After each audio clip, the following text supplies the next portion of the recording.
Bismillahirrahmanirrahim. Assalamualaikum warahmatullahi wabarakatuh. Alhamdulillah kita ketemu lagi di dalam podcast Ngopi Seni, ngolah pikir santri entrepreneur Nahdliyin yang merupakan persembahan istimewa dari Rumah Sedekah NU yang didukung penuh oleh Bank Jatim Syariah. Ini saya nggak sendirian hari ini karena ditemani oleh Syakib dan Jannah yang selalu setia ya menemani di setiap podcastnya kita. Juga ada beberapa produk sponsor UMKM yang mendukung di acara ini ya. Ada Kopi Balur, ada Madu Berkah Songo-Songo, ini ada Kripu dan ada Maicuan. Jadi sekaligus juga undangan untuk para penonton, para pemirsa yang nonton di kesempatan hari ini. Monggo nanti langsung saja kalau ada pertanyaan, ada yang ditanyakan boleh langsung diketik di kolom komentar di video YouTube ini, karena yang terlibat berinteraksi bisa mendapatkan paket hadiah dari produk-produk sponsor dari podcast Ngopi Seni Rumah Sedekah NU ini yang tayang setiap hari Rabu. Jadi rutin tayang sepekan sekali di hari Rabu pukul 19.30 waktu Indonesia Barat. Saya Faizal Alfa yang akan jadi host di sesi kali ini, dan saya merasa sangat bangga dan sangat terhormat karena narasumber yang akan kita undang, kita datangkan secara online ya, kebetulan karena berada di kota yang berbeda. Ini spesial sekali di hari ini karena narasumbernya ini rekomendasi langsung dari Bank Jatim Syariah ya, yang saat itu tim dari podcast Ngopi Seni ini nge-request, pesen pada rekan-rekan dari Bank Jatim Syariah kalau bisa narasumbernya yang masih muda, pengusaha, soleh, bois, dan keempat kriteria ini alhamdulillah dipenuhi. Ternyata ada sosok ini, bukan sosok imajiner, bukan sosok fiktif ya,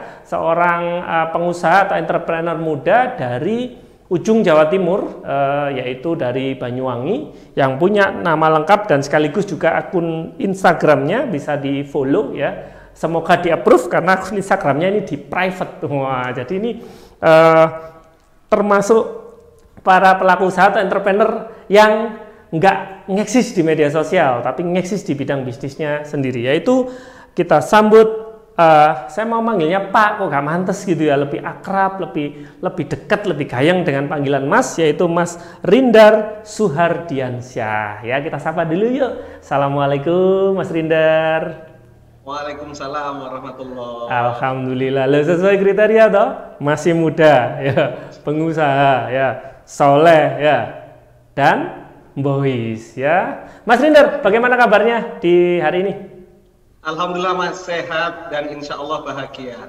Sehat dan insya Allah bahagia. Ini dari Banyuwangi ya, ini ya, kita lagi live-nya ini dari kota Malang ini ya. Ini ada sejarah atau ada memori apa Mas dengan Malang? Kalau Mas Rindar? Ya, kalau ngomong-ngomong soal Malang, apapun itu tanah kelahiran saya tetap Malang, Mas.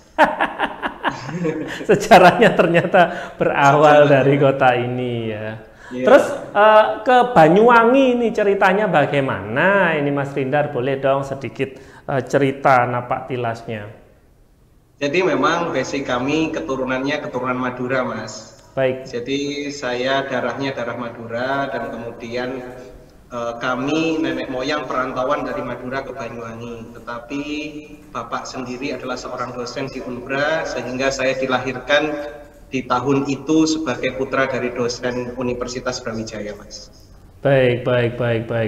Jadi lahirnya di Malang ya, terus kemudian mulai kembali berkiprah di Banyuwangi ini sejak tahun berapa, dan boleh diceritakan sedikit dong Mas aktivitas dan kegiatannya, karena saya pesankan sedikit karena ini banyak sekali ini ya usaha yang dijalankan oleh Mas Rindar. Nah, boleh dikasih spoiler Mas? Jadi kami terus terang rata-rata usaha ada di Banyuwangi. Sektor kami juga cukup banyak Mas. Yang pertama ada di sektor peternakan, kami ada ayam petelur. Yang kedua juga di bidang migas, kami ada beberapa SPBU yang tersebar di Banyuwangi sampai Jember. Banyuwangi sampai Jember, siap. Ya, kemudian kami juga di bidang precast, produk-produk beton seperti bokalpet, udit, dan paving, termasuk pagar-pagar panel itu. Terus kemudian kami juga ada di bidang properti. Kami adalah developer, kemudian kita rata-rata produk perumahannya itu di produk MBR, yaitu melayani masyarakat berpenghasilan rendah yang notabene ada subsidi dari pemerintah yang bernama FLPP, begitu Mas. Oh, perumahan FLPP ya, ini ya. Siap ya, peternakan, migas, precast, properti ya. Mas Rindar, tidak bingung Mas Rindar, ngelola banyak begitu. Nah, ini pertanyaannya orang awam nih ya. Saya nyamar jadi orang awam ini Mas Rindar. Banyak usahanya satu aja pusing kok gitu ya. Boleh Mas Rindar, pengalamannya. Awam tapi sering ngucing ya Mas ya. Silakan Mas Rindar. Ya, jadi kalau ngomong bingung pasti bingung Mas, karena fitrah manusia adalah bingung, fitrah manusia adalah males. Tetapi bagaimana kita mengkondisikan sebuah kebingungan itu menjadi sebuah potensi dan daya saing sehingga kita mampu berkarya dan berdedikasi atas passion kita yang kita sukain gitu Mas.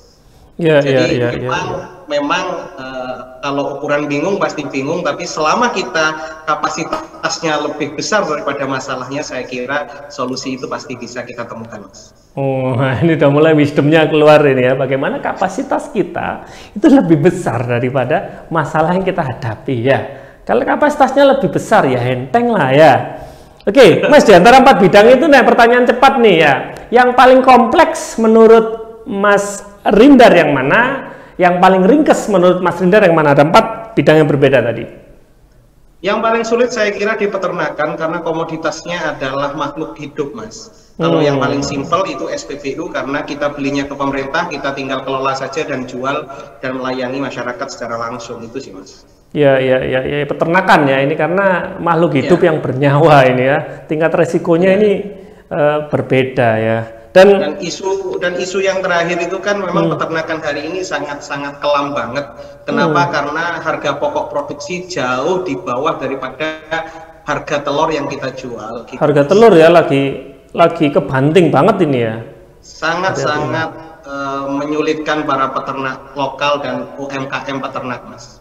Ya, ini perannya Mas Rindar ini ya nanti untuk jadi pendobrak ini ya supaya peternakan ini semakin sejahtera ya, karena orang nggak akan berhenti makan kan pada prinsipnya, dan produk-produk dari peternakan ini jadi andalan untuk konsumsi. Mas Rindar menjadi entrepreneur di usia yang relatif muda ya, under 40 lah ya kalau Mas Rindar ini kan di bawah 40 tahun ya, dengan kapasitas dan bidang yang ditangani dalam skala itu. Ini yang disebut 4 tadi belum termasuk yang nggak disebut ya. Jadi kalau disebut panjang, ini sesi ini habis untuk menyampaikan usaha-usahanya Mas Rindar ya. Antara 4 tadi.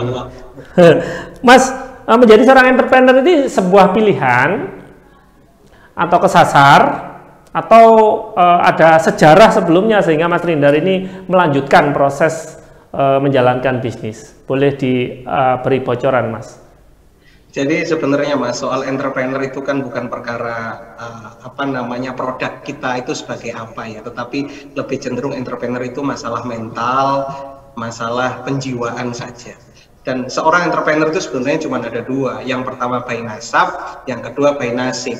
Nah, kalau by nasib ini biasanya ya karena bisa jadi kesasar, bisa jadi terpaksa, bisa jadi terinspirasi orang lain.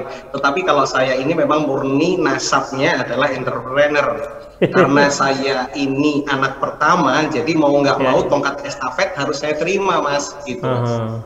Meskipun idealisme saya itu awalnya bukan seorang entrepreneur.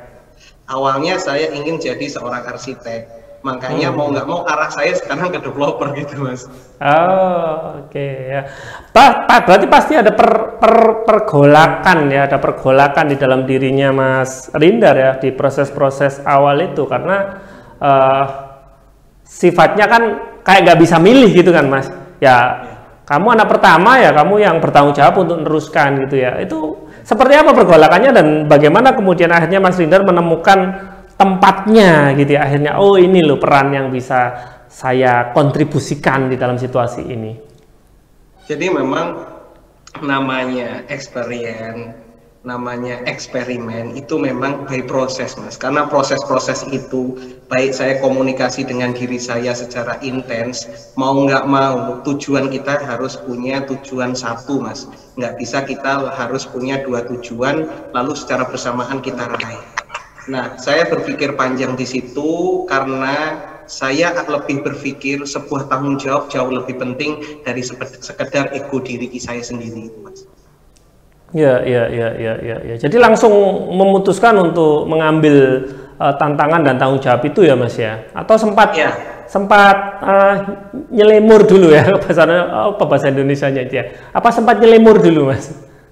Jadi saya nyelemurnya tidak di bidang untuk cari profesinya, tetapi cari ilmunya tetap, Mas. Saya tetap belajar ilmu 3D, saya belajar desain, dan saya di proses itu saya cari community yang memang suka di bidang gambar. Waktu kuliah saya begitu, dan di waktu kuliah saya sempetin saya ikut MLM, saya sempetin jadi agen asuransi, gitu, Mas. Jadi saya akhirnya fokusnya adalah cari ilmunya, cari pengalamannya. Untuk fokusnya akhirnya saya tentukan tetap menjadi seorang entrepreneur yang harus meneruskan tongkat estafet dari atas itu, Mas. Iya. Itu bagi seorang Mas Rindar ya, itu sebuah peluang atau sebuah beban, Mas? Menjalankan sebuah bisnis yang melanjutkan dari generasi sebelumnya. Jadi saya punya prinsip, Mas, dari turun temurun itu, Mas. Ada 3 prinsip ya, Mas ya.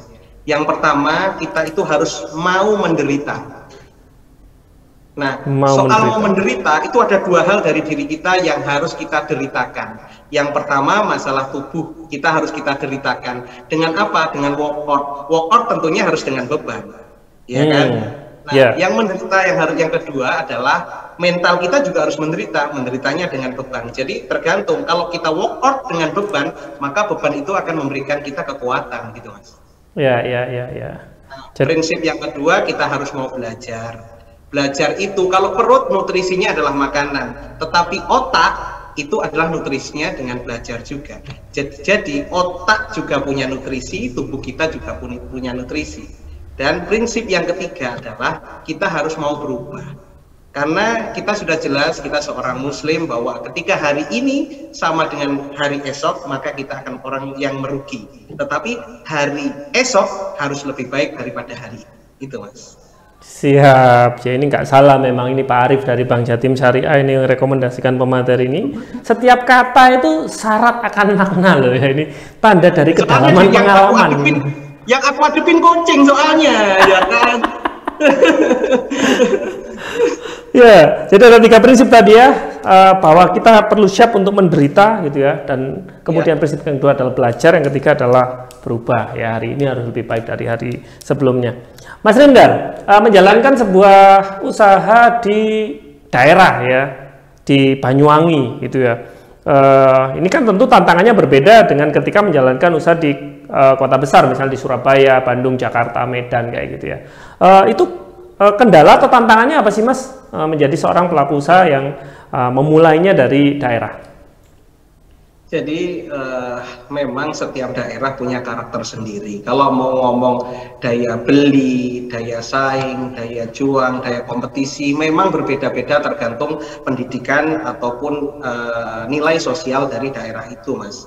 Nah, sesungguhnya kita nggak perlu kita melihat sebuah kelemahan suatu daerah, tetapi kita lebih baik fokus terhadap keunggulan atau kelebihan dari daerah itu, sehingga ketika kita fokus terhadap kelebihan suatu daerah, maka pasti akan muncul peluang.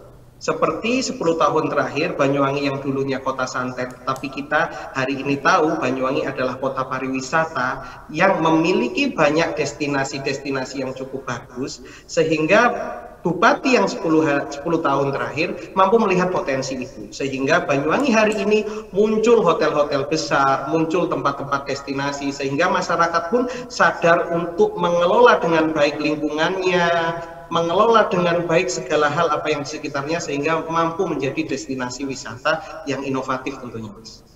Padahal Banyuwangi yang sama ya, Banyuwangi yang sama, tapi dilihat dari perspektif dan diolah dengan cara yang berbeda, itu mampu untuk memunculkan hal yang totally different ya, jual loh Mas, dari kota santet jadi kota pariwisata ya, itu kan transformasi yang luar biasa ya. Dan bandaranya juga sempat internasional juga kan gitu. Ya. Jadi nggak keder ini ya, orang Banyuwangi ini. Okay. Pokoknya tatak Mas, pokoknya tatak ya. Dan kalau boleh dibilang ya, ilmu-ilmu yang dan pengalaman yang diperoleh oleh Mas Rindar dalam perjalanan baik secara edukasi maupun dari sisi pengalaman ini, apa sih yang kemudian banyak berguna dan banyak memberikan sebuah dampak signifikan terhadap bisnis yang dijalankan, Mas? Ya, kalau dampak secara langsung itu mungkin saya lebih terpacu daripada ukuran, Mas. Karena banyak orang yang mengejar kata-kata kesuksesan, ya kan? Dan sampai pun kita yang kadang-kadang menulis buku dan lain sebagainya, arahnya cuma satu, kesuksesan. Tetapi yang paling penting dengan kata sukses itu sebenarnya adalah ukuran saja. Ukuran itu ada termometer, ada barometer dan lain sebagainya.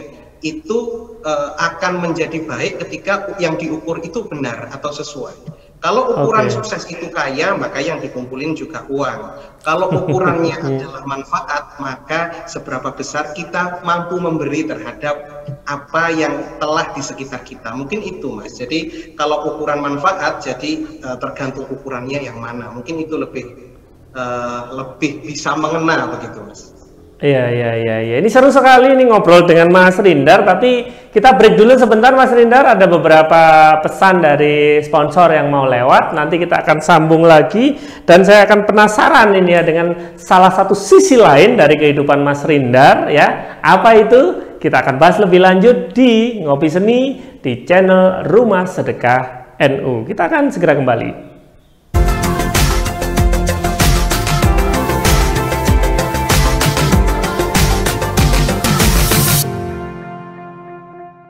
Hai Sobat Barokah, setelah menikah ingin punya rumah sendiri, ingin KPR yang angsurannya tetap dan ringan?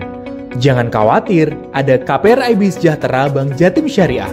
Sebagai bank pelaksana KPR FLPP, Bank Jatim Syariah berkomitmen untuk membantu masyarakat mewujudkan rumah impian dengan angsuran ringan dan tetap. Syarat KPR IB Sejahtera antara lain, warga negara Indonesia, berusia 21 tahun atau telah menikah, belum memiliki rumah, berpenghasilan maksimal 8 juta rupiah, memiliki masa kerja atau usaha minimal 1 tahun, dan memiliki NPWP atau SPT tahunan pajak penghasilan orang pribadi sesuai peraturan perundang-undangan yang berlaku. Informasi lebih lanjut, kunjungi laman bankjatim.co.id atau kantor cabang syariah terdekat. Kini, siapapun bisa memiliki rumah bersama Bank Jatim Syariah.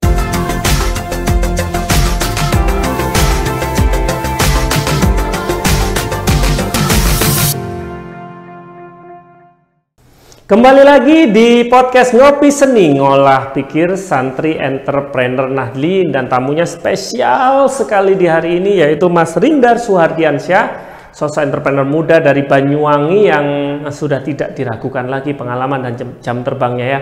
Cari aja di Google ya, Rindar Suhardiansyah. Waduh, beritanya penuh gitu ya, dan prestasinya ini nggak kaleng-kaleng, kalau istilahnya kids zaman now ini nggak kaleng-kaleng. Dan dari beberapa jejak digital yang tentunya saya sebagai host sebelum ngobrol dengan narasumber kan mesti ada kepo-keponya gitu ya. Ini ngobrol sama siapa, dan jangan sampai kelihatan bego kan gitu ya ketika nanti ngobrol sama narasumbernya.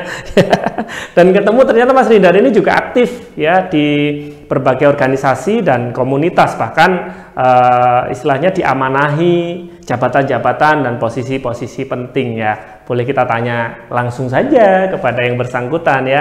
Terlibat di apa saja Mas sekarang yang lagi aktif?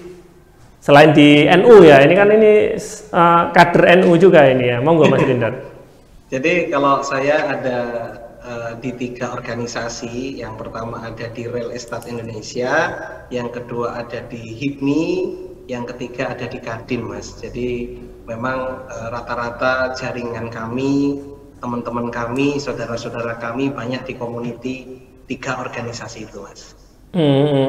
Ini kalau di Ray sebagai dalam Wakil Bendahara DPD Rejati, Mas. Wakil Bendahara Jawa Timur. Wah, Jawa Timur ini ngurusi provinsi ya. Kalau di HIPMI? Di HIPMI saya kebetulan sekarang sudah menjadi Dewan Pembina. Dewan Pembina loh ya kan biasanya Dewan Pembina itu wong wis tuwek sepuh ya ngono wis pekun ngono biasane ya. Ini lain ini Dewan Pembinanya ya. Banyuwangi. Si enom seger waras ya. Terus kalau di Kadin?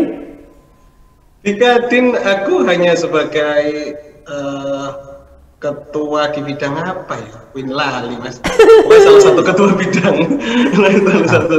Ketua bidang lo hanya ya. Lali. Wah, luar biasa ini. Mas, itu memang hobi, kebutuhan dari sisi bisnis atau memang biasanya nih Mas ya, nanya kan boleh ya Mas ya. Biasanya aktif kayak gitu kan lagi merintis jalur ya ini, lagi merintis jalur untuk ke kancah politik. Nah, kalau dari Mas Rindar sendiri ya itu seperti apa sih memandang, memaknai dan terlibat di organisasi dan komunitas? Jadi secara prinsip Mas, saya sendiri tidak ada sebuah bayangan untuk mengarah ke jalur politik. Karena saya merasa masih jauh banget, butuh pengalaman dan butuh kemampuan sehingga dan effort yang luar biasa untuk belajar masalah perpolitikan. Nah, saya berada di komunitas itu, di organisasi itu, murni hanya ingin berteman dan bersahabat saja. Syukur-syukur sedikit mampu memberikan sebuah kontribusi-kontribusi yang mungkin nggak besar, walau hanya sekedar hadir dan sekedar memberikan saran dan masukan itu, Mas. Ya. Tapi memegang jabatan-jabatan penting ini kan berarti kontribusinya nggak remeh-temeh ini Mas kan gitu ya. Menurut Mas Rindar ya terlibat di aktivitas-aktivitas seperti itu ini terutama untuk inspirasi ya bagi teman-teman yang entrepreneur yang by nasib Mas. Kalau yang by nasib ini kan startnya benar-benar dari zero gitu ya. Teman di bidang yang sama juga nggak banyak ya. Terus kalau mumet juga mumet sendiri. Nah, terus mau gabung-gabung yang kayak gitu, itu ada mindernya Mas. Kan gitu ya. Apa saya diterima di sana nanti, kemudian ntar gimana, nggak ada yang kenal dan sebagainya. Punya tips Mbak Mas? Untuk karena ini banyak sekali yang kayak gitu Mas. Ya, jadi Mas, orang kebanyakan mengatakan networking is everything. Itu sangat benar banget. Dan kita mengerti bahwa komputer, laptop, handphone, dan lain sebagainya ketika nggak ada jaringan, nggak ada gunanya. Tetapi jauh lebih penting Mas daripada sekedar networking, itu artinya hardware kita dulu. Hardware kita yang harus penting dulu sehingga kita mampu menempatkan diri dimanapun kita, itu mampu bersikap baik dan benar serta tepat. Paku Mas, itu kalau di jalanan, itu cenderung di, apa ya Mas kata-katanya, dipisui wong, nyapa jalan garai kempos gitu.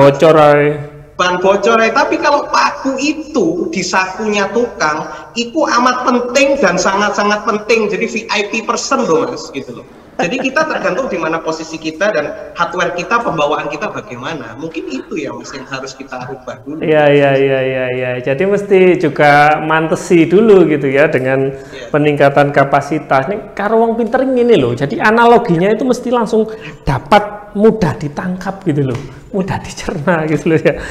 Paku itu kan nggak harus mewah kan Mas. Paku itu kan ke fungsi gitu loh. Iya, fungsi dan memang ya pas gitu. Paku diganti tahu ya nggak bisa gitu ya.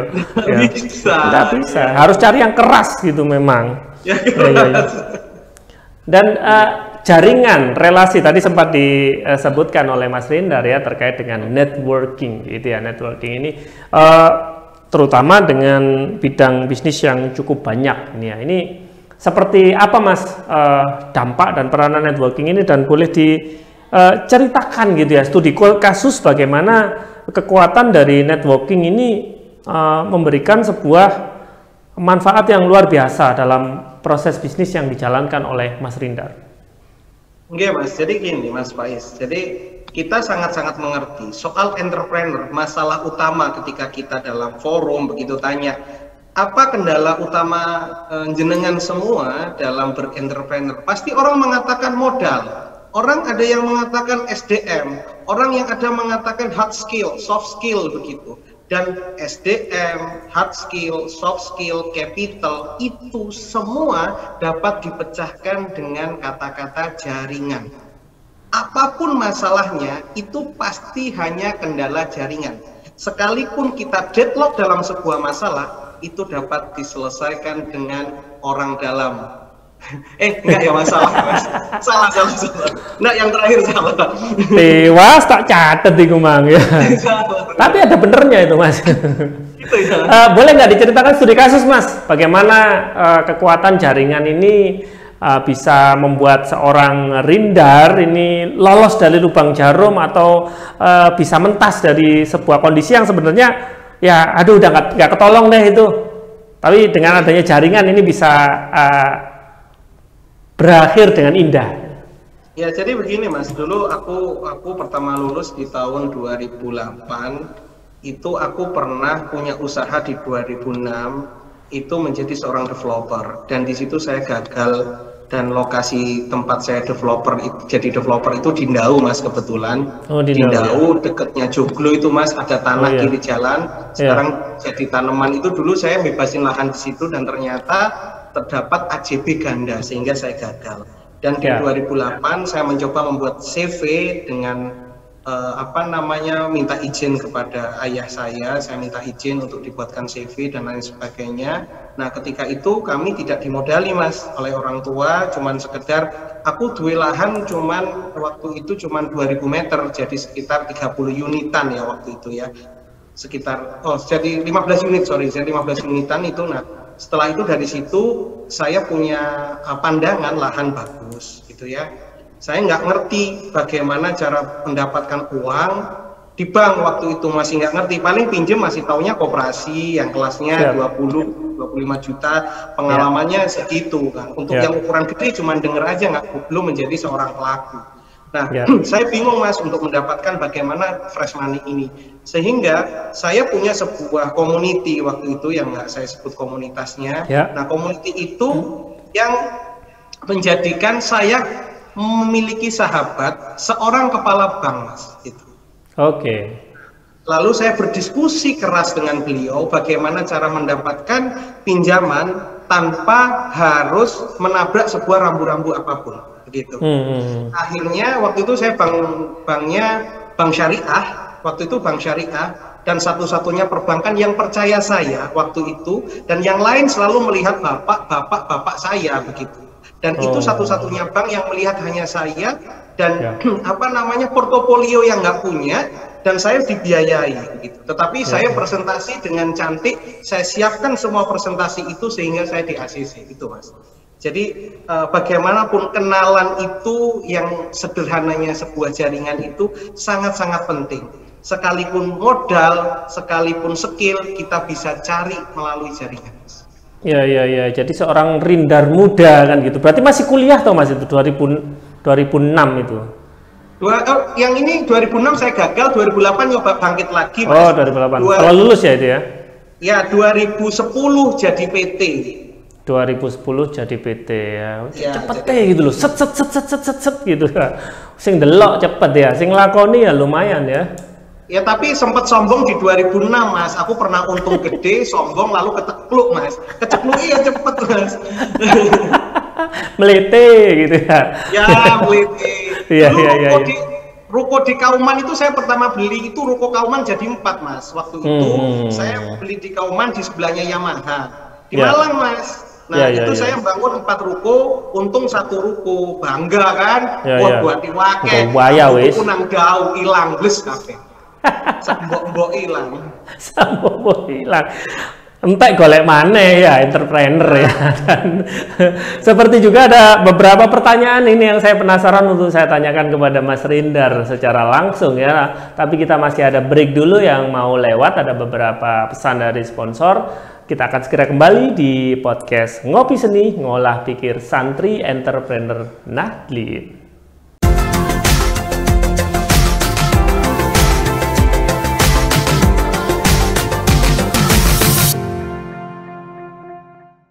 Hai Sobat Barokah, Mau tahu fitur terbaru Bank Jatim Mobile? Kini kamu dapat scan kris melalui foto barcode kris yang dikirim penjual tanpa harus tatap muka dengan penjual. Caranya, buka aplikasi Bank Jatim Mobile, pilih menu kris, lalu masukkan foto barcode kris, masukkan nominal pembayaran, masukkan PIN Bank Jatim Mobile, lalu kirim bukti transaksi ke penjual. Gampang banget kan? Yuk segera update Bank Jatim Mobilemu. Transaksi semakin mudah dan barokah di Bank Jatim Syariah.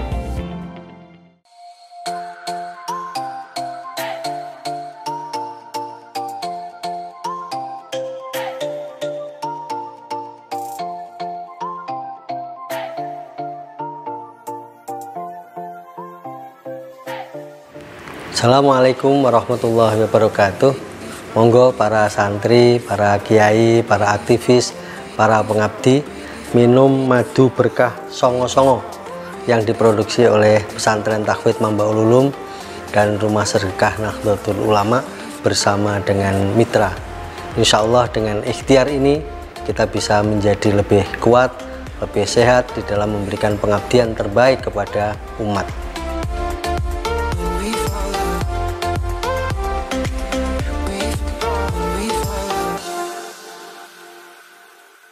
Hai Sobat Barokah, setelah menikah ingin punya rumah sendiri, ingin KPR yang angsurannya tetap dan ringan? Jangan khawatir, ada KPR IB Sejahtera Bank Jatim Syariah. Sebagai bank pelaksana KPR FLPP, Bank Jatim Syariah berkomitmen untuk membantu masyarakat mewujudkan rumah impian dengan angsuran ringan dan tetap. Syarat KPR IB Sejahtera antara lain, warga negara Indonesia, berusia 21 tahun atau telah menikah, belum memiliki rumah, berpenghasilan maksimal 8 juta rupiah, memiliki masa kerja atau usaha minimal 1 tahun, dan memiliki NPWP atau SPT tahunan pajak penghasilan orang pribadi sesuai peraturan perundang-undangan yang berlaku. Informasi lebih lanjut, kunjungi laman bankjatim.co.id atau kantor cabang syariah terdekat. Kini, siapapun bisa memiliki rumah bersama Bank Jatim Syariah.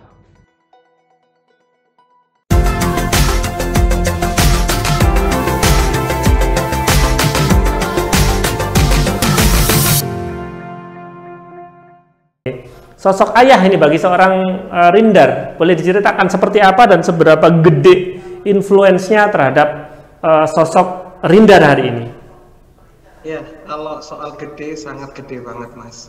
Saya bisa menjadi punya pikiran yang berbeda, pikiran yang tatap, itu sangat-sangat dipengaruhi oleh bagaimana beliau mendidik saya.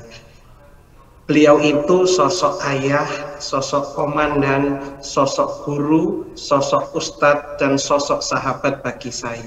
Beliau sangat-sangat menginspirasi pemikirannya, ucapannya, dan perilakunya. Dan hari ini saya benar-benar paham pesan beliau yang salah satunya yang masih saya ingat. Beliau mengatakan dalam bekerja yang kamu perjuangkan itu bukan rizkinya, tetapi keberkahan dan kehalalan rizkinya yang perlu kamu perjuangkan itu, Mas. Ya, ya. Kalau dari cara didiknya sendiri, Mas Rindar, itu seperti apa sih proses gemblengan atau didikan yang diterima oleh Mas Rindar? Yang keras gitu atau yang kayak gimana? Yang pasti beliau sangat disiplin, Mas. Pinjam meminjam sendal itu tidak diizinkan. Bagaimana cara memencet odol itu sangat-sangat diperhatikan sama ada SOP-nya ya? Iya, benar. Itu sangat-sangat diperhatikan. Dan hal yang paling menarik dalam mendidik saya di bidang entrepreneur, ketika saya kuliah, saya tidak pernah dikasih uang jajan, tidak pernah. Ketika saya menginginkan sesuatu, misalkan saya pengen 1 botol aqua, ini harganya 1.000, beliau selalu mengasih saya 80%-nya, 800 rupiah. Sehingga yang 200 rupiah, beliau selalu menyarankan saya untuk mengusahakannya bagaimana menjadi 1.000 rupiah. Selalu seperti itu, Mas. Iya. Terus cara mengusahakannya Mas Rindar bagaimana? Saya kan jadi penasaran ini. Butuhnya 10 cuma dikasih 8 ini ya. Boleh nggak cerita seperti kasus yang mana gitu ya? Ya, jadi zaman kuliah, saya itu sempat menjadi pedagang nomor cantik, Mas. Pedagang nomor cantik, siap. Ya, dan di Malang saya juga sering di Malang Plaza dulu. Nah, berburunya di sana ya? Iya, dan teman saya di sana masih ada, masih banyak. Ada di Malang Plaza itu saya dulu sewa stand, di Sarinah juga begitu, kita jualan handphone, mulai PDA dulu, zamannya masih perdananya waktu itu masih Star One, ada CDMA. Zaman itu Mas. Jadi saya mencoba jual beli handphone kecil-kecilan, lalu jual beli nomor cantik, lalu juga pernah jualan beras. Tapi rata-rata semua gagal Mas. Gak ada yang berhasil. Nggak ada yang berhasil. Ceritanya dengan bangga gitu loh, dengan ya rata-rata gagal gitu. Gagal. Dan saya juga di MLM dulu sama agen asuransi juga rata-rata cuma dapat ilmunya, tidak dapat untungnya begitu. Dan saya memahami benar ketika usia di angka 25-30 itu ternyata usia belajar. Kita nggak usah fokus dari hasil, tapi kita fokus work on aja sih Mas. Ya. Terus itu di kasusnya mana Mas? Belum muncul ini. Yang 80 jadi 100% tadi. Oh iya.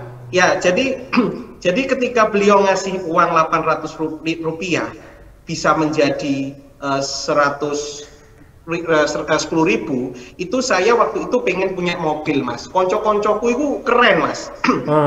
Zaman itu. Akhirnya orang tua saya cuman membelikan saya Great Corolla waktu itu. Great Corolla seharga 88 juta nggak salah. Lalu dia ngomong, "Loh iki lo tak tukono kamu murah. Nah, cat iki elek, joki elek. Coba mbok poles, mbok bersihkan. Kamu bersihkan, kamu cat, kamu tuturi, terus kamu coba pasang iklan jitu waktu itu. Iklannya Pak sudah laku itu Mas waktu itu. Dari situ Mas, saya mulai jual beli mobil Mas. Jual beli mobil dan bertahap step by step saya naik sehingga waktu itu berubah menjadi kalau nggak salah Civic 2001 Mas. Nah, jadi jual beli mobil digulung lagi gitu ya. Iya, Badimangeu dan lain sebagainya. Dan teman-teman showroom di sana juga banyak, Mas. Teman-teman showroom di Malang banyak banget dan itu juga jalanan saya bagaimana menjadi maklar mobil waktu itu. Temannya banyak ya, karena memang juga aktif gitu ya, aktif dan juga meskipun dibesarkan dalam keluarga yang mampu atau berada tapi tidak dimanjakan. Wah, ya bahasa Jawa ini gremet Mas, bahasa Jawa ini gremet. Gremet ya. Ya. Terus ini kan rekomendasinya dari Bank Jatim Syariah ini, Mas Rindar, kan pasti punya sebuah perjalanan bersama ini ya dengan Bank Jatim Syariah. Itu nyambungnya seperti apa sih Mas? Boleh diceritakan dan seberapa banyak gitu ya korelasi ataupun kerjasama kolaborasi yang dilakukan terutama dengan Bank Jatim Syariah sebagai yang nge-support ya acara yang kita gelar di sore hari ini. Dalam secara pribadi punya ikatan moral dan ikatan yang sangat-sangat dekat dengan Bank Jatim Mas. Saya dulu rata-rata di bank-bank konvensional non daerah begitu. Tetapi ketika pertama kenal Bank Jatim itu hati rasanya klik.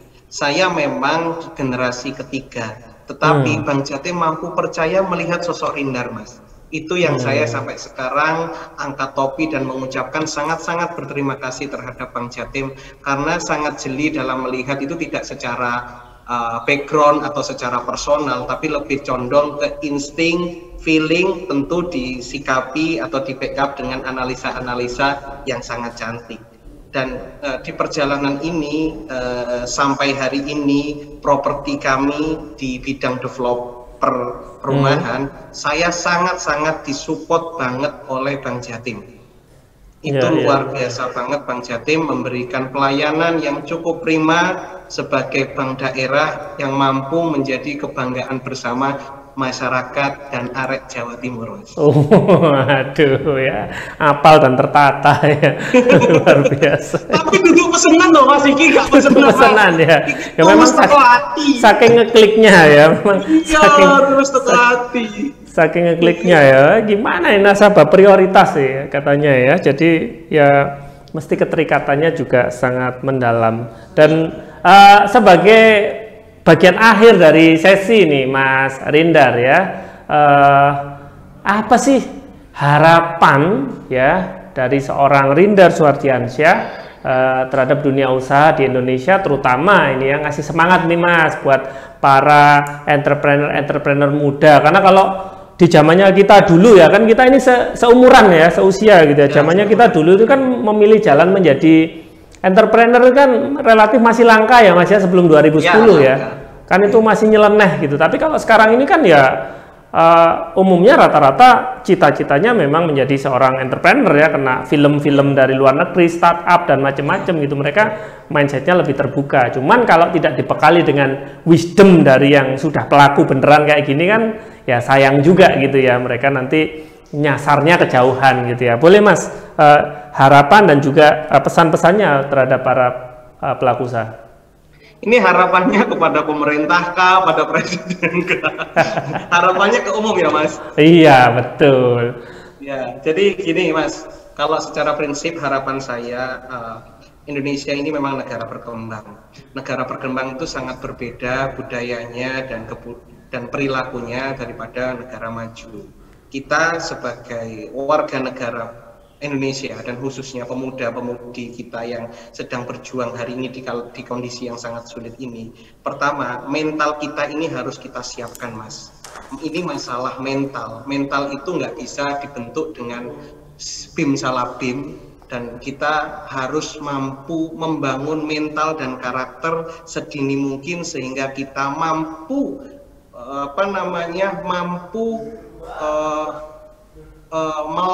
menghadapi tantangan-tantangan kondisi saat ini. Yang kedua, masalah intelektual. Saya juga berharap terhadap bangsa kita, budaya membaca, budaya untuk mencari ilmu, learning by doing, itu harus kita berlakukan.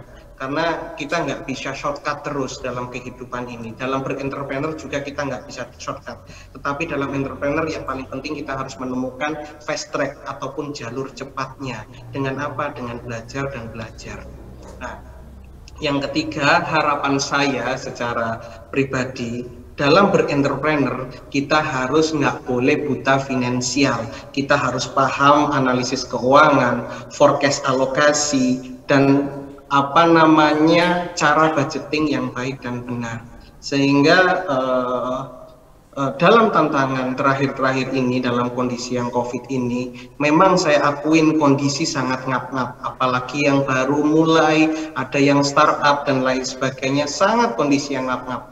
Tapi bagaimana kita menjadikan diri kita kuat dan strong untuk menghadapi semuanya, sehingga kondisi insya Allah badai akan berlalu dan kita mampu menari-nari dan di atas badai itu Mas. Itu Mas. Siap ya, pesan yang singkat, padat, jelas, mengena dan melekat ya. Mentalnya, karena mental itu nggak bisa di shortcut ya, mesti ditempa gitu ya. Kemudian yang kedua adalah intelektual ya, selalu baca, belajar. Dan yang ketiga adalah mesti melek finansial ya, karena kalau nggak melek finansial berapapun yang masuk akan ngowos saja ya, nggak nyantol ya. Ya. Terima kasih kami ucapkan kepada Mas Rindar Suhardiansyah telah meluangkan waktu untuk berbagi cerita kisah pengalamannya di Ngopi Seni Rumah Sedekah NU ya. Kita tunggu di Malang Mas, kabar-kabar kalau di Malang ya. Jadikan kami salah satu temanmu ya yang perlu untuk disamperin ya. Kita siapkan saudara ya, kita siapkan kopi hangat ya dan pembicaraan nikmat ya di Rumah Sedekah NU di Malang ya. Akan kami kabar-kabar juga kalau main ke Banyuwangi yang katanya tadi banyak destinasi wisata yang perlu dikunjungi di sana ya. Sehat-sehat, terima kasih Mas Rindar dan salam untuk keluarga. Semoga senantiasa sehat, kuat, semangat dan berbagi manfaat untuk masyarakat ya. Amin. Kita tutup dulu sesinya. Terima kasih banyak. Mohon maaf kalau ada hal yang kurang berkenan, dan untuk para pemirsa yang menonton siaran ini, monggo yang mau menyampaikan pertanyaannya juga melalui akun Instagram bisa di @rumahsedekahnu, atau juga follow ini ya, perlu ya, akunnya Mas Rindar di @rindarsuhardiansyah ya. Kita pamit dulu Mas Rindar. Dan semoga kita dipertemukan di kesempatan-kesempatan berikutnya dengan lebih segar, lebih semangat, dan juga lebih hebat lagi. Amin. Terima kasih. Alhamdulillahirrabbilalamin. Kita pamit. Wassalamualaikum warahmatullahi wabarakatuh.